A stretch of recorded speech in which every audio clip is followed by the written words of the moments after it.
राधे राधे। जैसे कि वैशाख मातम चल रहा है और मैं अध्याय सुना रही हूँ।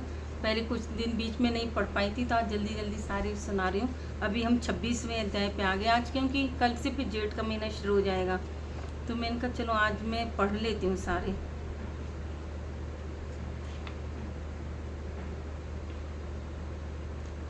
अभी कितने अध्याय तक मैं देख रही हूँ, 1 मिनट जरा। इसमें 30 अध्याय, 26 27 28 29 30, 4 नहीं 26 27 28 29 30, 5 अध्याय और है।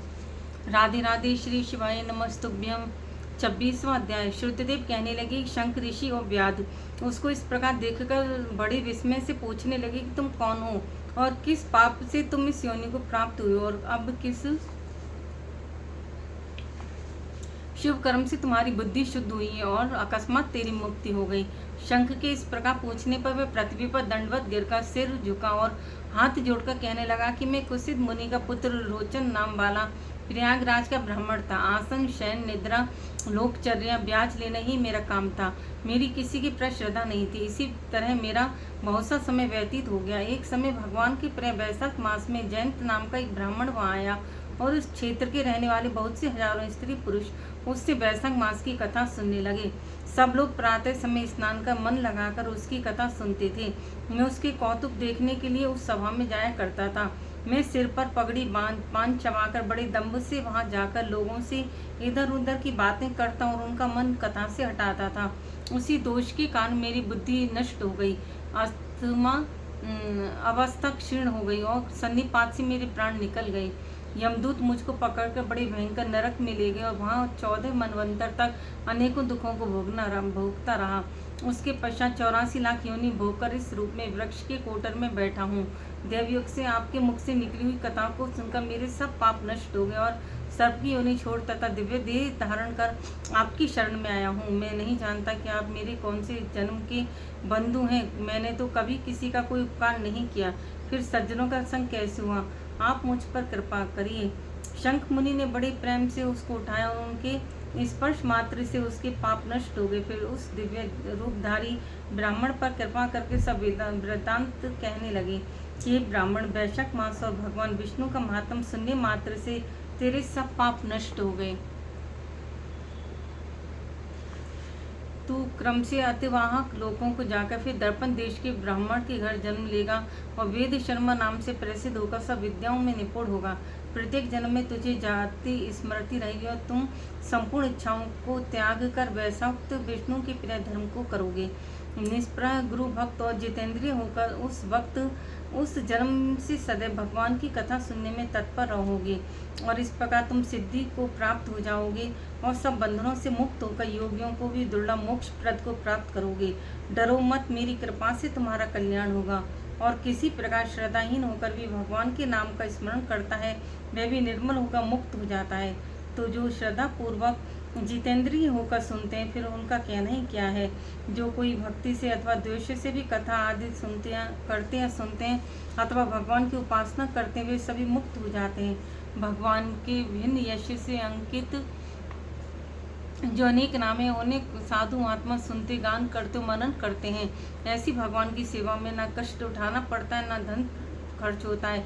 जिनके स्मरण मात्र से प्रकाश में धाम मिलता है, उस दयालु परमात्मा की शरण में हम जाते हैं। तुम भी उस नारायण की शरण में जाओ, वैशाखोक्त धर्म के कार्यों को करो, इसी से भगवान तुम पर प्रसन्न होंगे। ऐसा कहकर मुनीश्वर चुप हो गए। तब व्याध को देखा वह दिव्य पुरुष मुनीश्वर से कहने लगा कि महाराज, मैं धन्य हूँ, आपकी कृपा से मेरे पूर्ण भाग्योदय हो गए। आपने मुझ पर बड़ी कृपा की।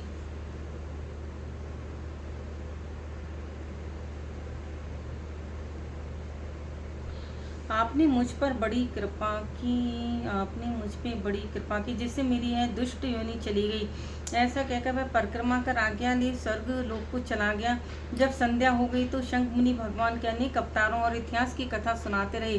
प्रातःकाल में ब्रह्मुहूर्त में उठकर शौचादि क्रिया से निवृत्त होकर सूर्योदय से पहले स्नान कर संध्या बंधनों तर्पण आदि करके व्याध को बुला उसके सिर पर प्रोक्षण कर वेदी से भी अधिक सुखदायक फल देने वाला राम 2 अक्षर का मंत्र जपने के लिए बताया। शंख कहने लगे कि हे व्याध, विष्णु का नाम अनेक पापों को दूर करने वाला है। इससे वह व्याध, तुम निरंतर राम नाम का जाप करते रहा करो। राम नाम का निरंतर जाप करने और वैशाख धर्म का पालन करने से तुम्हारा जन्म वाल्मीकि ऋषि के कुल में होगा और तुम वाल्मीकि नाम से प्रसिद्ध होगे।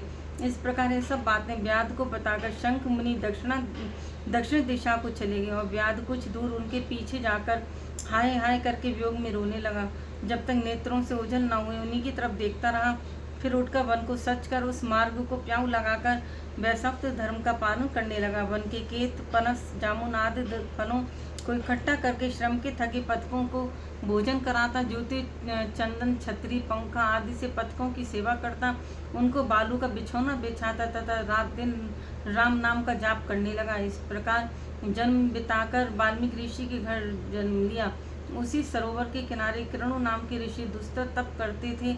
उनके शरीर पर बहुत दिन तक समाधि लगाने से दीमक की बाम्बी बन गई थी। इसी कारण उनको वाल्मीकि ऋषि कहने लगे। तब के अंत में स्त्रियों के गाने के शब्द सुनकर उनका मन चलायमान हो गया और एक भील जाति की स्त्री से उनके वाल्मीकि नाम का पुत्र उत्पन्न हुआ। यह वाल्मीकि बड़े ही तपस्वी और यशस्वी हुए। उन्होंने मनोहर छंदों में संसार के सब बंधनों को काटने वाली राम कथा कही। श्रुतदेव जी कहने लगे कि वैशाख के थोड़ी सी धर्म अथवा जूते दान करने से व्याध को इतना दुर्बल ऋषित्व प्राप्त हुआ। जो कोई इस पापनाशक कथा को सुनेगा उसका फिर जन्म संसार में नहीं होगा। बोलो श्री राम, श्री शिवाय नमस्तुभ्यम, श्री शिवाय नमस्तुभ्यम, श्री शिवाय नमस्तुभ्यम।